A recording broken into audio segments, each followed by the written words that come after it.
back in Iowa, so I announced yesterday I'm running for President of the United States. And that was a really big deal in Youngstown, Ohio.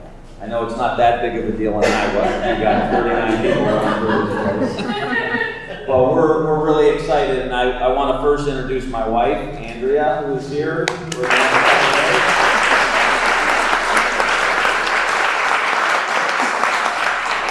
So it's one of those deals, we have 3 kids and 2 dogs, and I'm in D.C. 3 or 4 days a week.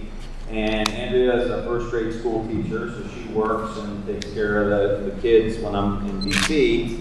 And like the last couple days, like the last day and a half, it's like been her and I together without any kids or any dogs. And we still love each other, so it's great.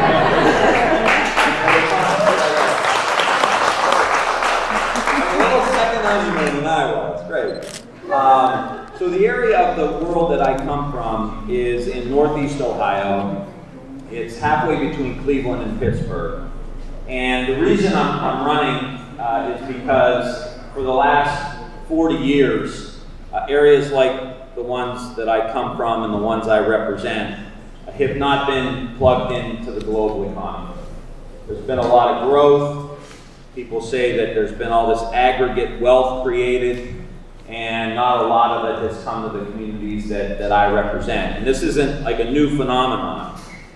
We could go back to the late 1970s when Youngstown Sheet and Tube closed down, and we lost tens of thousands of jobs across what's known as the Mahoning Valley, across the greater Youngstown area. And that was really the beginning of the unraveling. My father-in-law, Andrea's dad, actually hung on to one of the thread mill there when Youngstown Sheet and Tube closed for a couple years. But then he lost his job. He was out of work for about 13 months, had just bought a house. Andrea was just born. Did I give away your age? Sorry. But Andrea was just born, and they had just bought a house, and he just borrowed $4,000 from his parents and had no clue what they were going to do. And you can go back about 20 years. My cousin, Donnie, worked at a local factory that supplied the electronics for General Motors. We had a big General Motors plant. And in the 90s, I never forget, maybe in the late 90s, early 2000s, he called me up and said, "You're never going to believe what I just had to do." It was one of his last days at work. And I said, "What happened?" He said, "I had to unbolt," this was one of my last jobs, "I had to unbolt the machine from the factory floor. I had to put it in a box, and I had to ship it to China." That was 20 years ago. And we can go back to just a few weeks ago when our daughter called me from school in tears saying, she was crying. I said, "Fellow, what's the matter?" She said, her friend, her dad just lost his job at the local General Motors factory. And the daughter was upset because they had to move. And so she was crying to my daughter, and my daughter was crying to me. And she said, "You've got to do something." Now, I'm not here to say at that moment I decided I was going to run for president, but I will tell you this. This has been going on for 40 years in large swaths of the American economy. And the average person has not seen a raise in almost 30 years. A real raise where you actually have more money in your pocket. Trying for health care, trying to have a secure pension. And I would just tell you, when I came to Iowa last week, and I was in rural Iowa, and I was hearing about farmers who hadn't made a profit in 5 years because of ag policy and trade policy and climate change and all of the other issues.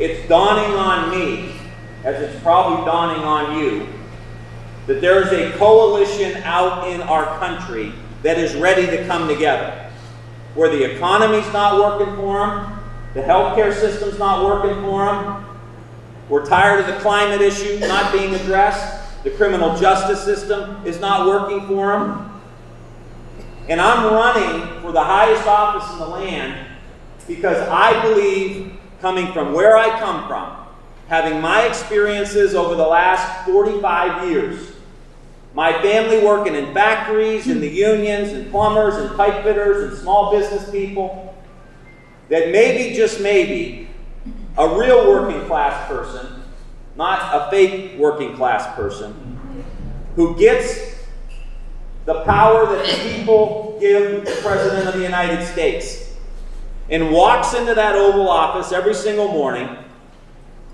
thinking about the concerns, the worries, the heartache, the pressure that the average American family is going through every single day. And I'm telling every one of you, and I will continue to tell you over the next several months, that working class issues are in my heart, in my mind, in my bones. My grandfather was a steel worker. I heard the stories about the Depression and the war and going to the moon and what we can do when we come together. But we are so divided today that we can't get anything done. We can't fix the economy. We can't fix the healthcare system. We can't fix the environment. We can't fix the criminal justice system because we're so divided. And you have my commitment that I will walk into that office every single day and I will pull those levers for people who work hard, for people who play by the rules, and just want to get ahead. Okay?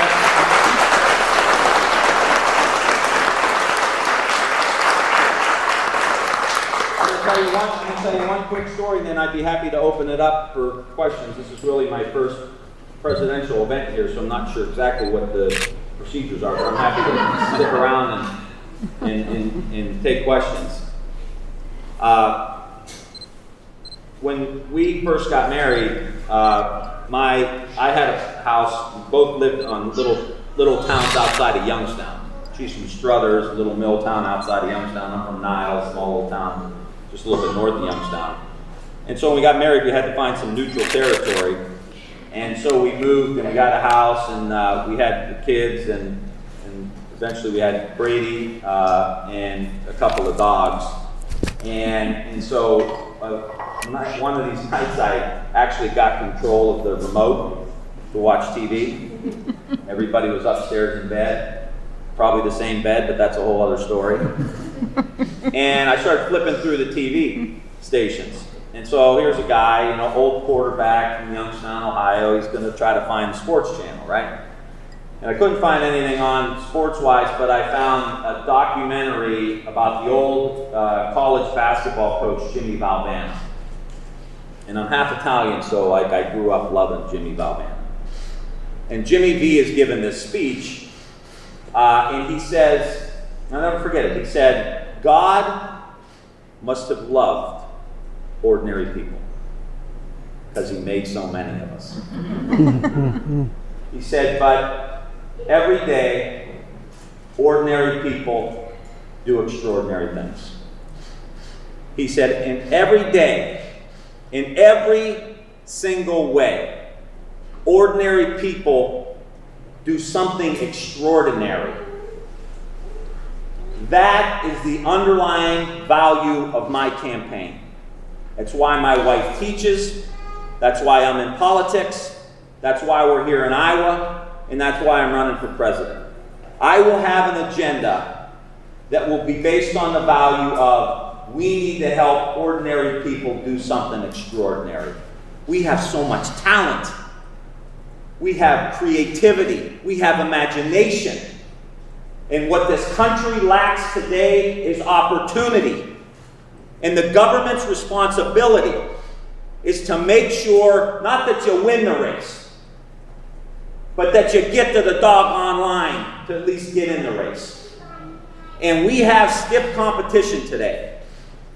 Russia's coming after us. They're trying to divide us. If there's a cultural rift in the United States on social media, Russia comes in with thousands of bots to try to continue to put us in our boxes so we could never come together, so we could never be unified. And China stands behind them, ready to wipe us out economically. Ready to wipe us out. And what we have to do is come together. Russia and China want to clean our clock. China has 1.4 billion people. We have 330 million. I'll leave you with this. We have got to reinvest in the United States. Our education system, our infrastructure, our health care, so that we can be a competitive country. We can be an innovative country. It's not just about tariffs with China. It's about out-competing them on all fronts. And that means no child left behind. That means everybody has opportunity in the United States. And as president, I will challenge every person to work hard and take advantage of that opportunity. That's our commitment, our obligation. And this will not be easy. I'm not promising anybody a quick fix. I'm not a superstar. I'm not a savior. I will tell you, I will jump in the foxhole with you, and we will get this done. We are smart enough, we are creative enough, we are courageous enough to pull this off. But it will be a long slog, but we can do it together. And as Bobby Kennedy said at the end of many of his little campaign stops in that brief campaign, I do not promise you ease. I do not promise you comfort. But I do promise you these: weariness, hardship, and sacrifice. And with these, I promise you victory. Thank you for having me.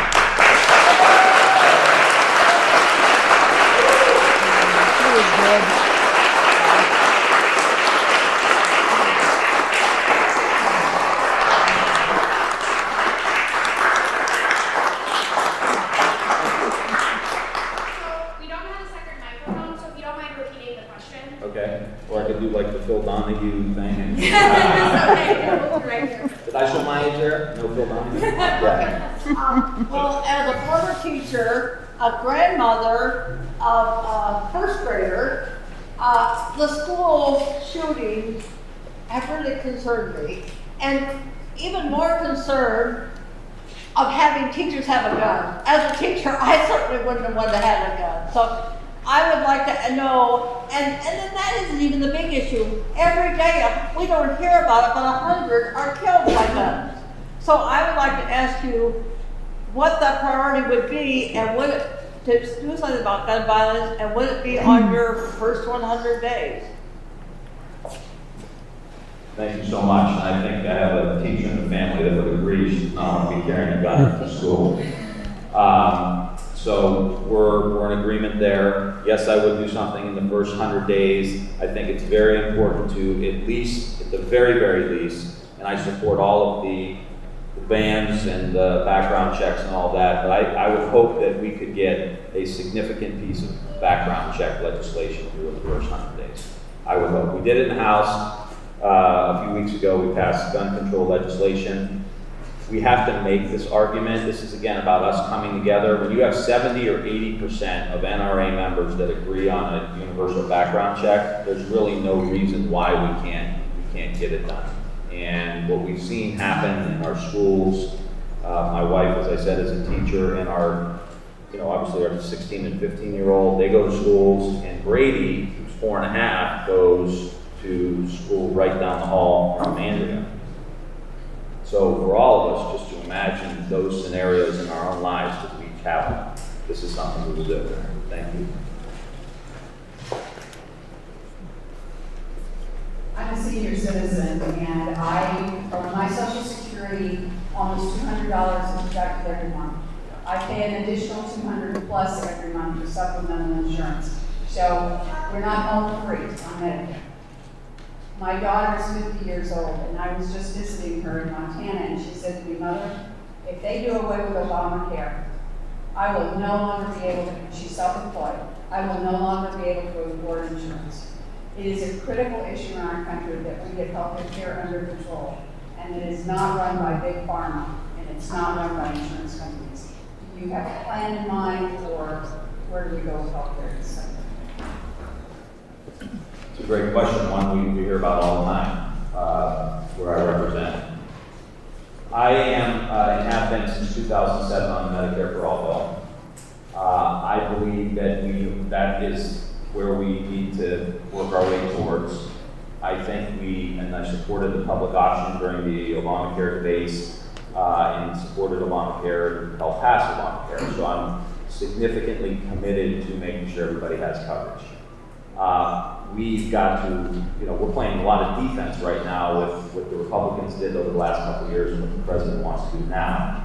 I believe that we need to move towards that public option. We need to figure out what the politics look like of potentially bringing Medicare down to 50 or 55. I like the idea of allowing small businesses to buy into the Medicare program. I think that could be a significant contribution to an more innovative economy where people can take risks because they can get into the Medicare program. And then like Obamacare was set up, where you get credits or help to pay for health care, if you bring it down, you would actually get people to help pay for that coverage. So you would get assistance to be able to get into the program, but you'd also have assistance to pay for it. Let me just expand on this, because I think we're really having, in some ways, the wrong conversation around healthcare too. You touched upon it. We basically have a disease care system, not a healthcare system. And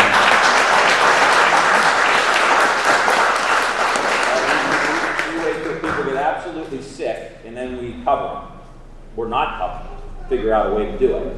I believe we spend 2.5 times as much as any other industrialized country on healthcare, and we get the absolute worst results. And part of that is through waste in the system, which we should be, as Democrats, we should certainly be against. We waste about $50 billion a year in waste, fraud, and abuse in the Medicare system. That's $1 billion a week. That's a lot of money that we could plow back into the system. We will go for reforms to save money. That money's not going back to Warren Buffett and the tax cut. That's going back into the Medicare system. And make sure that so we've got to be, as Democrats, we've got to be running government efficient. My point is, this is a disease care system, and we pay a lot of money for it. And who stands in the middle of it? The pharmaceutical company saying, you guys are all having this fight. You're going to do Medicare, you're going to do Medicare for all, you're going to do Medicare for more, private insurance, VA, fee-for-service, out-of-pocket. What are you going to do? And the pharmaceutical companies are sitting right in the middle of it going, who wants to pay me? Because I'm getting paid. We've got to crack down on the pharmaceutical industry, who uses a lot of public research to get to their products that they then convert over into very highly profitable products, and then they screw the very taxpayer that helped them get off on the public side with the initial public investments. Here's what I said, just quickly. We've got to take this money, we've got to front load it to the preventative side. And I don't think you can have an honest conversation about health care without us as a nation having an honest conversation about health. And I don't think you can have an honest conversation about health until we have an honest conversation in this country about food. And I don't think we can have an honest conversation in this country about food until we have an honest conversation in this country about agriculture. These are all interconnected. How do we pay farmers, one, to sequester carbon, but two, to grow healthy food, to rid ourselves of food deserts and making sure that people have access to healthy food regardless of what zip code you live in the United States. I think that is very important.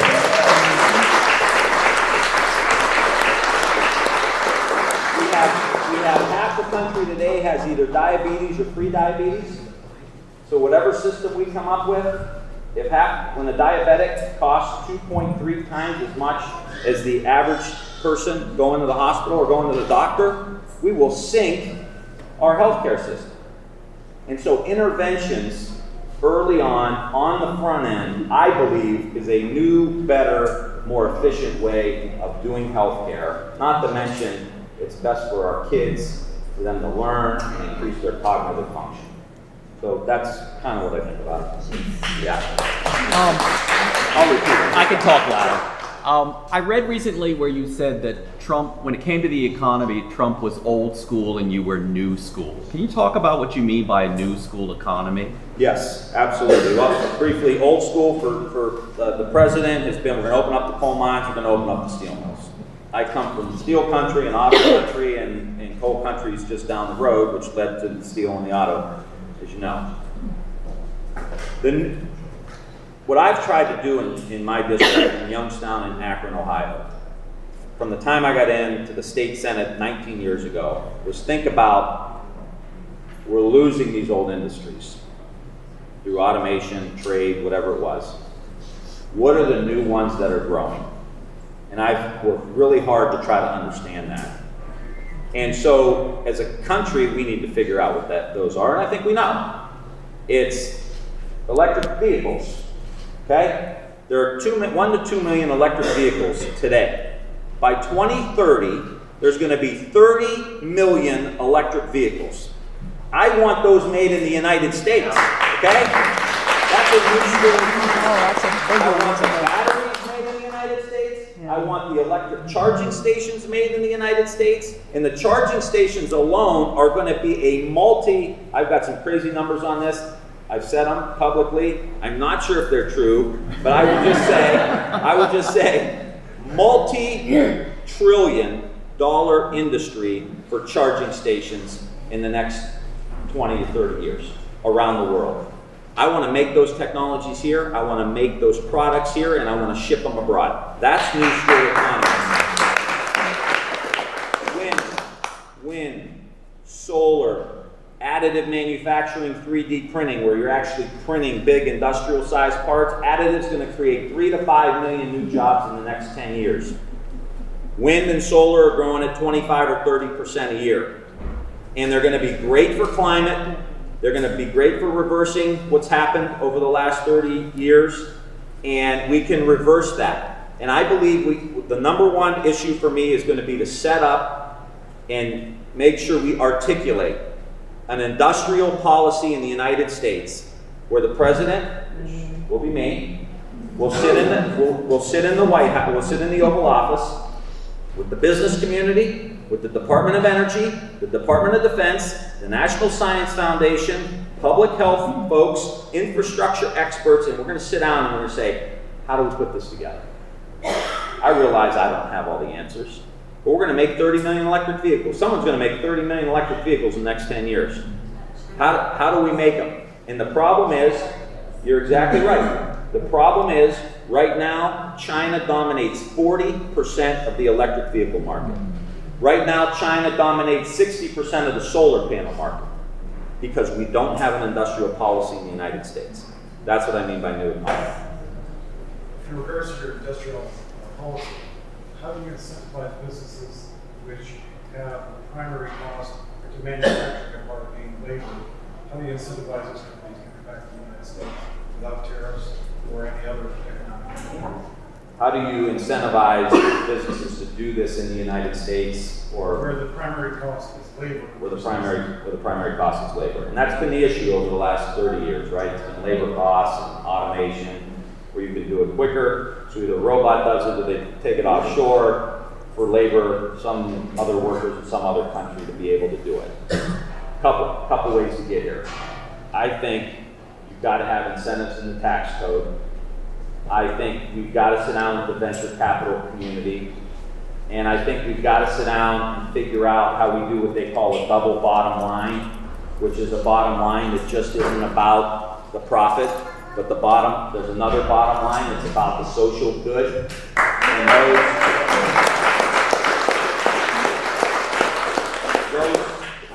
And I think this is a model moving forward in the 21st century. That we incentivize through the tax code, whether it's lower rates for companies who do this stuff. We don't just worry about the shareholders. They're concerned with the stakeholders, which means the workers, and the environment and the supply chain, that to me is worth incentivizing. And I think we can begin to shift the economy around that. And I'm okay with the government helping out around the innovation piece of it. And I think that's going to be really important. We've got to be creative. Here's where the problem is today, in my estimation.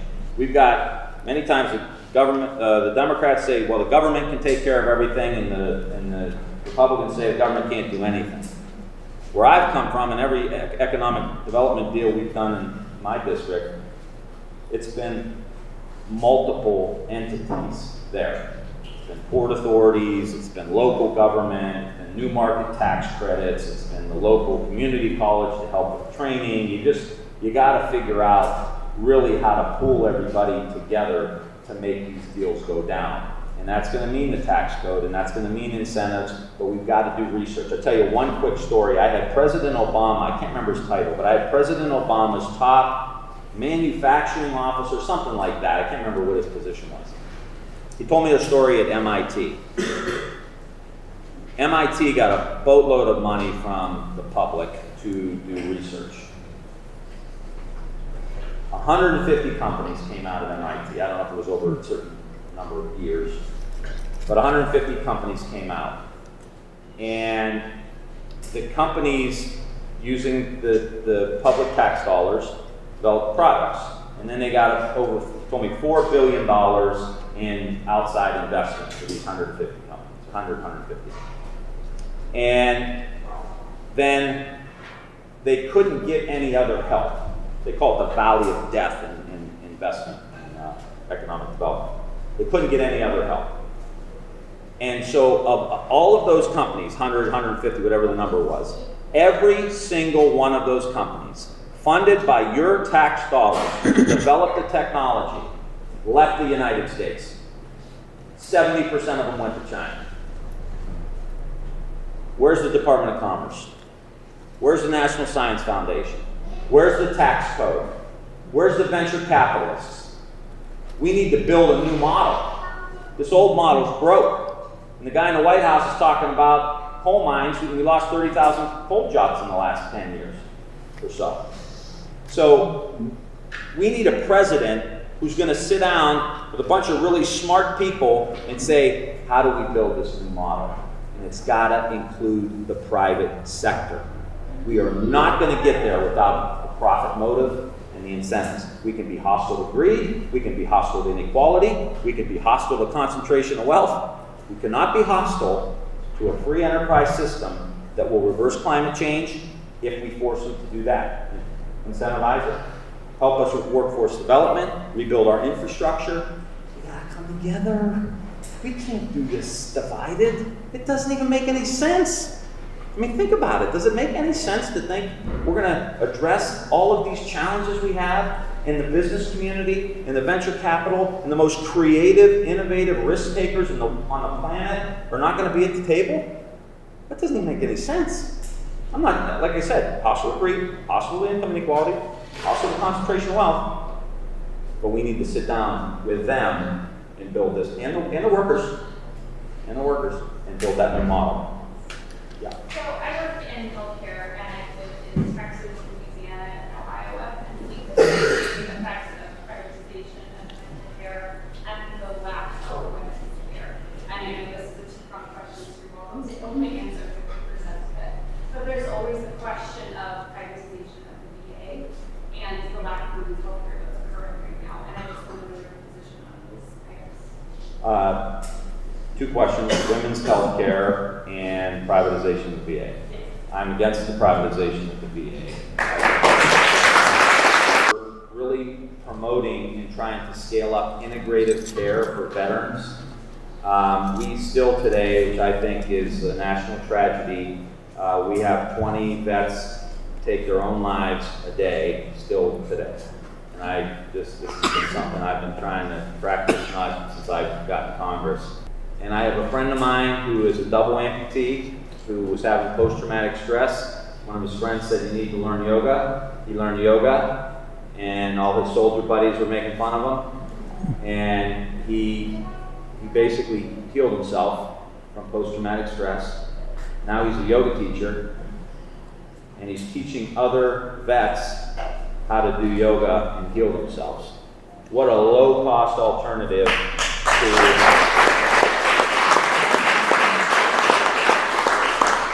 His name is Dan Nevins, and if you want to see the most emotional Now This story, check that out. And I'm going to bring Dan to Iowa, and he promised we would do some hot yoga with some vets in Iowa. So we'll have to hear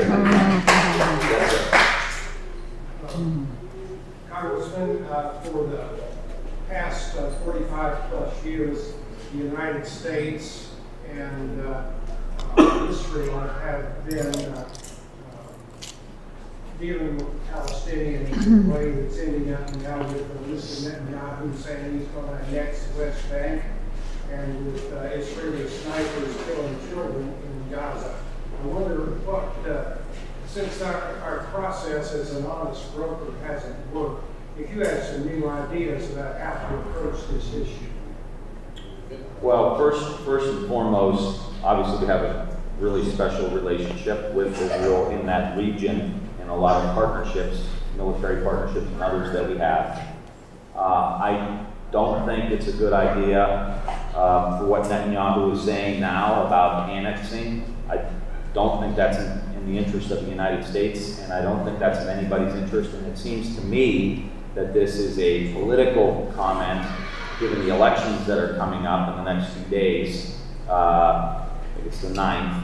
And I think he's making a political statement that will not, I don't think, have the support of many others other than to help him get through this election. I think the United States has been disengaged from the peace process, and I think it would be important for us to re-engage. We have a responsibility to be an honest broker. I don't think we should cede that responsibility. I think it's important for us. This obviously isn't the only issue in the world where we've lost some kind of moral high ground to be honest brokers in a variety of different issues, including Crimea and dealings with Russia, and dealings with Saudi Arabia, and dealings with China, because of a lot of different interests that may be entangling the White House. But I do think we can be, continue to be, and I think we need to be an honest broker in situations like that. No, you're out. Sorry? Sure.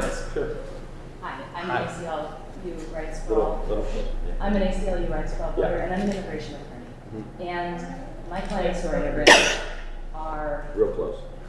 my clients who are immigrants are hardworking, and they want to take care of their families, and they want to be safe. And what they're facing right now is denial of their rights, separation of their families, and communities here in Iowa like close will be torn apart.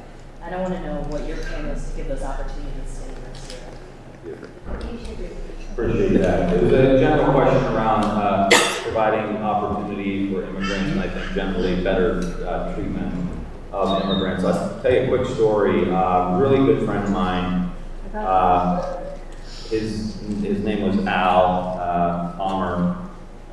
He was from Jordan. He was Palestinian, and he was one of the first business people to go into downtown Youngstown. We were really trying to revitalize downtown Youngstown. And many, many years ago, he was the first one to go down there. He took a risk. And he had an immigration issue that I had helped him with, that if you had a bill in Congress to support this person who was having some issues, they couldn't deport him. And so I did that a couple of congressional sessions. And he stayed in the United States. President Trump came in, and he got worried, he got scared. I was able to do it again in Congress. There's a bill, ICE does not deport. And the president, ICE, went back on this long-standing tradition that if a member of Congress had an interest in a particular case, that we weren't going to deport him. Amr was supposed to be deported anyway. They, all of a sudden, the day he was supposed to leave the next day, I went down to his shop, we're sitting in the back, having a ghetto and just talking, and we get the news. I was making calls, get the news, he's going to stay. played, Youngstown went crazy because everyone knew him, because he was the guy who, sold all the good food in downtown. And about 2 weeks later, he says, I gotta go up to ICE in Cleveland. I got my hearing. I think everything's okay. My lawyer thinks everything's gonna be okay. He says, but can you come with me? So I meet him in Cleveland. We go to the ICE facility. Member of Congress, Amr, his wife, his attorney. We're there for a couple hours, it takes a while to get him. All of a sudden they said, hey, he's got to come in the back. Goes in the back. They take him and they put him in jail. And 2 weeks later, he's back in Georgia. Wife in Ohio, 3 daughters in Ohio, business in Ohio, did everything right, played by the rules, and this is how he was treated, with his member of Congress in the facility. I'm deeply committed. My great-grandparents came here from Italy. I remember growing up and going to the family parties and hearing broken English talking. I'm a product of immigrants, as most of us are. I think it is essential for our democracy. I think it's essential for our economy. And I will tell you this, I'm also for a strong border. I think we all are. I want to use technology. I don't think you can put a wall in the middle of the Rio Grande River. I don't think you want to eminent domain rancher's property in southern part of the state. We have an opiate epidemic in Ohio. I certainly want to make sure drugs aren't coming in. And I'll be as firm on the border as anybody. But that doesn't mean you can't be for a compassionate, smart, economically viable immigration system in the United States. They are not mutually exclusive, and I'm tired of being put in the box.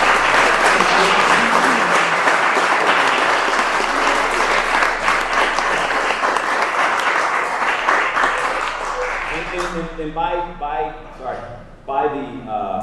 the focus on the wall, 90% of the drugs come in through the port of entries. We need more dogs and more border patrol. A lot of drugs come in through the water. So this distraction about the wall is fantasy. And I will be much tougher, and I will be much more successful on preventing drugs coming into the United States than Donald Trump has been. I can guarantee you that.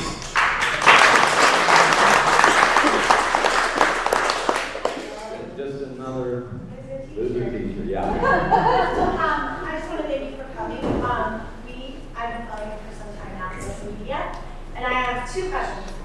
I'll make them short, Okay. so hopefully your answers don't have to be as long as first, as a middle school teacher, what is your stance on vouchers? Second, fully funding IDEA to the promised 40%.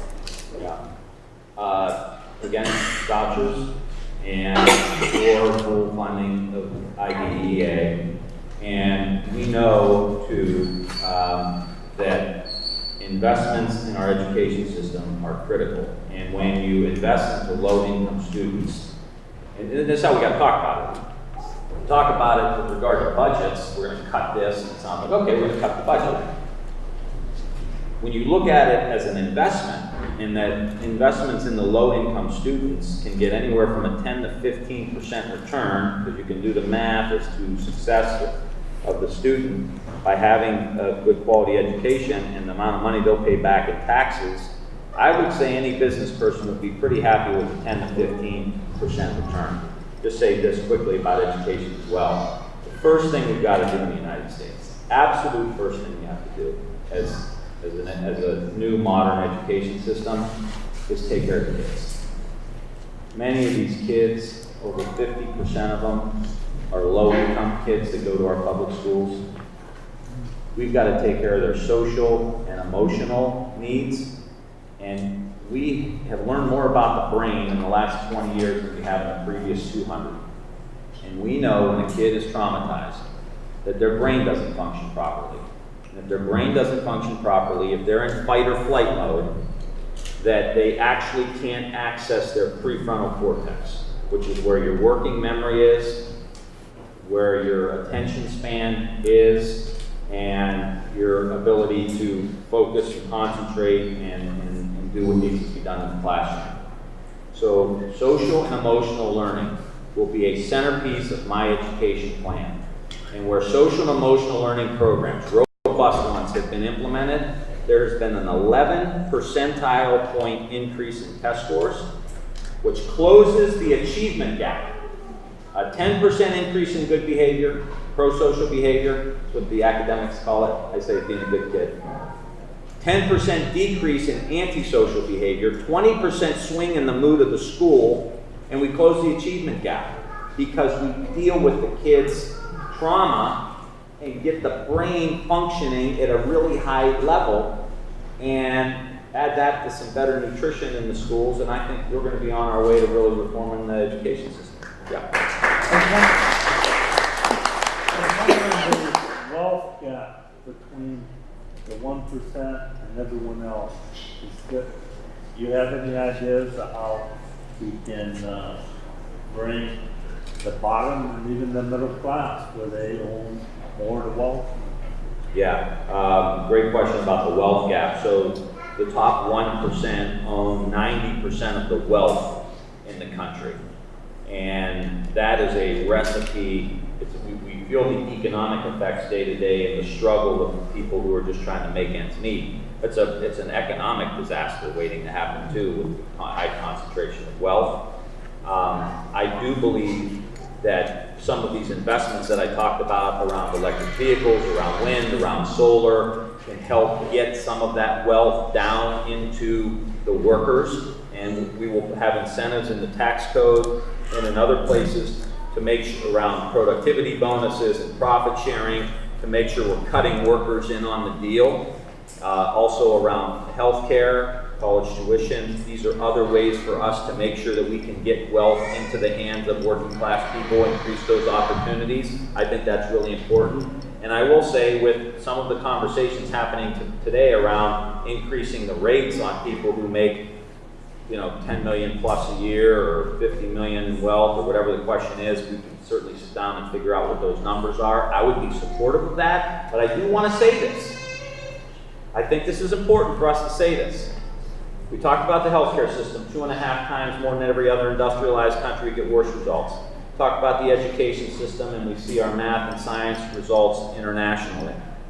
We see what's happening with the environment and that broken system around the environment without any real strategy moving forward. No real strategy around an industrial policy when it comes to electric, solar, wind, additive.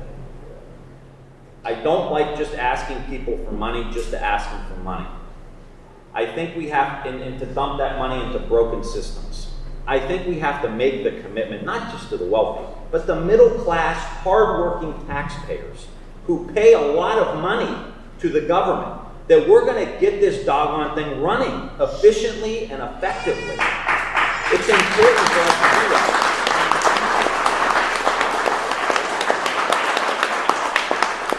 I think it's disrespectful, just as a principle, to say, hey, we just want your money because you're rich.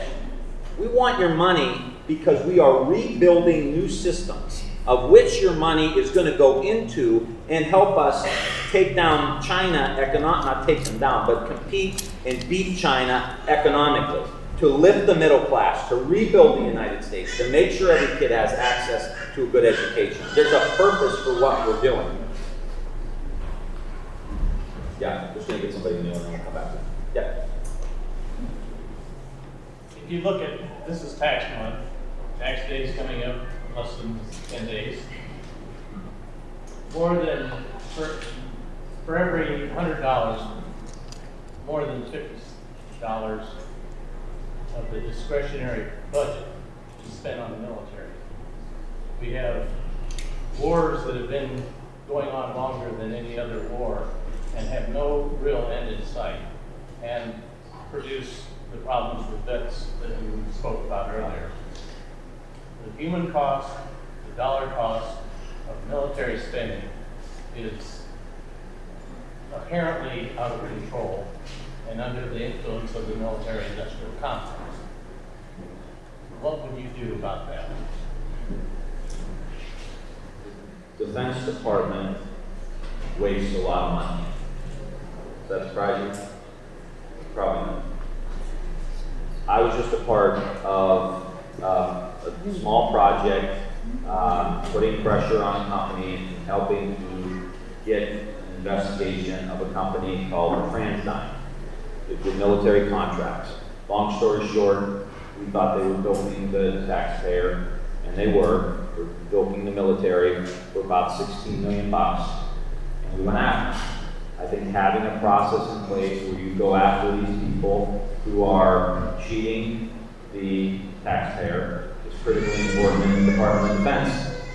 I will say that the Iraq War has set us back financially almost for a generation because of the total cost of the war. All went on the credit card, and the veterans costs that we talked about earlier we're still paying for. A vet who is on 15 prescription drugs or the kind of trauma and the amputees and all of that. But I've spent a lot of time in the last 16 years studying what's going on around the world. And I will tell you that Russia and China are intent on coming after us. China is a growing threat around the world. They are building islands in the South China Sea. They told President Obama they would never militarize them. 2 years later, there's bases on them. They're flying planes all on and off of these new islands. They now have one base in Djibouti, Africa. They're building another one. They are signing long-term contracts for raw materials in Africa. They're buying off the local leaders, signing these long-term contracts for essential materials, essential minerals that are critical for this and other things that are really important to our satellites and our defense capabilities. They have an initiative called the Belt Road Initiative where they want to rebuild the old Silk Road. I saw a picture of it yesterday. They have a rail line that goes from northeast China all the way to the Czech Republic. They are building oil and gas lines into the Middle East. And they have designs for ports in a variety of countries. They are beating us in about 4 technologies that I'll have to figure out if I can mention exactly what they are. But they are beating us. They are killing us with 5G. We're stuck in 4G. And so my point is this. I don't want us wasting money when it comes to the military. But I will tell you, we have enemies that want to come and clean our clock and are working daily to be able to do that. And they have submarines, and they have planes, and they have money, and they're making a robust push. And Donald Trump has damaged and weakened us in the world. And as he's retreating the United States and the world, China is moving in. We should be developing economic ties in Asia. We should be developing economic ties in Africa. But they are now because we're retreating. And I think having a strong, efficient military is going to be important for us. I want that stuff. Here's the last point. I want what we're doing and the technologies we're making, I want that made in the United States. I think we have to do a better job of having a defense industrial base here where that taxpayer money is actually being spent here. We spend more than the next 7 countries combined, and that includes China. And the rest are all allies. We spend more in the United States than the next 7 countries combined. Come on. I got you. There is waste.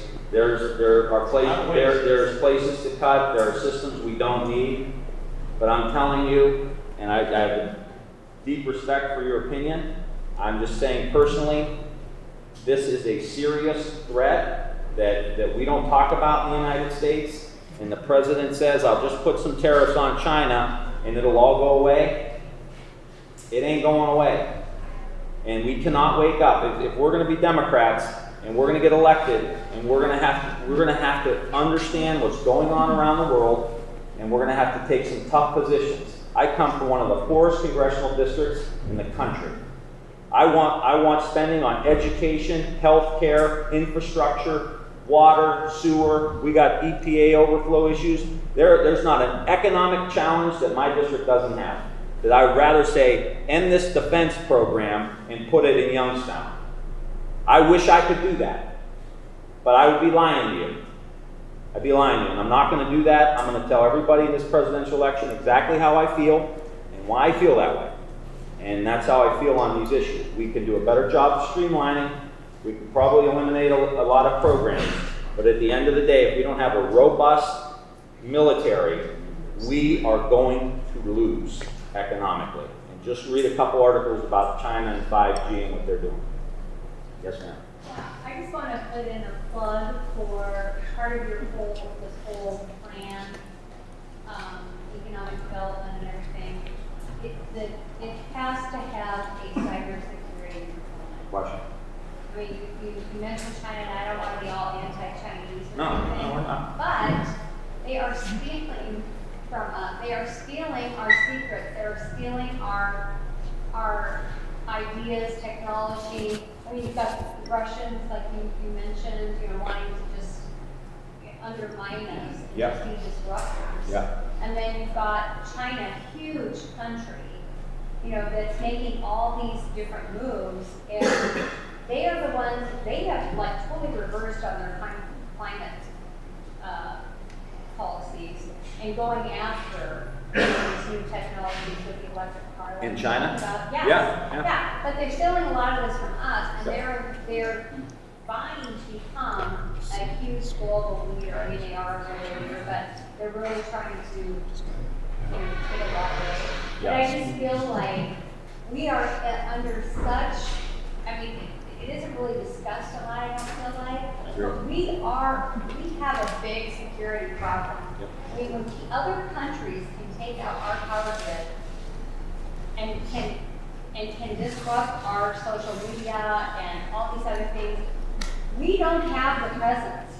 We have got to do more, and it is a part of all of this vision that you're talking about. No question, and I thank you for reminding me, because cyber is a huge piece of it. And just, we can think of it this way. When we started as a country, we had, guns and bullets. Then you get guns and bullets and trucks and tanks. Then you get guns and bullets and trucks and tanks, and then you want Roosevelt wanted a Navy. We got a Navy. It's important for our security. Then we needed an Air Force. You know how much it costs? I asked the Air Force, head of the Air Force the other day, how much it costs to train one Air Force pilot? Have any guess? Anybody got a guess? Just because I had no clue. $10 million to train one pilot to run that sophisticated computer in the sky. So then we had an Air Force. Then we had missiles. We had to have short, mid, and long range intercontinental ballistic missiles. Then satellites. So we had to dominate, or at least control space. Then then we had to go into nuclear, which is probably a place we could save a lot of money. We don't need to be able to blow up the world 500 times. So we could that's probably a great place where we could probably save a lot of money. Then we come into then we go nuclear, right? And then now we're in cyber. So we've got to hire thousands of people, and it's not just like it's Russia and China. It's also Iran and North Korea, who can just have like 1,000 people just running at us. Not just the government, but our banks, our power companies, serious stuff, of which we're a partner. So we had to hire a bunch of people to do that. The war on terror was the mistake. That's where the money went. Like, if we did not go into Iraq, we would have enough money to do all of this. And then after that, now it's AI and artificial intelligence and all of this. And now it's Huawei and 5G, and this gets really, really complicated. And it sucks. I mean, it really does. It's a burden.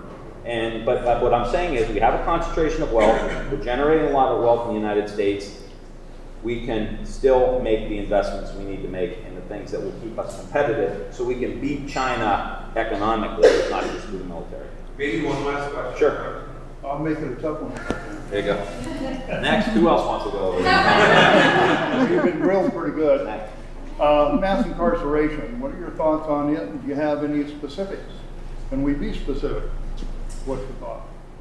Well, one of the things I'm for, and this is obviously, I think it starts as a failure of investments into our education system. Because if you are not educating your kids, if you're not providing opportunity for your kids, then the next natural step is they end up in the criminal justice system. We see, I believe it's men from the age of 28 to 33, 30% of the men that have not had a high school, that do not have a high school degree, 30% end up in prison. If you have a high school degree, it's 10%, and if you have a college degree, it's 2%. So getting kids engaged and getting them through high school would be a big part of that. I am also for the legalization of marijuana. I think that's an important step because basically, I've got kids and I this is a tough one because you got kids and you don't want it to signal to them that somehow we want them drinking, smoking pot. It's not what we want. But the reality of it is that it is a systemic racial issue where 4 times as many African Americans end up in prison around marijuana crimes, which is a racist system that we have to fix. And I believe legalization could be a big a part of that. But making sure we have this, we spend this money on the front end in the education system could ultimately prevent this stuff from happening. Thank you. Cool. I'll hang out and we'll circle back. But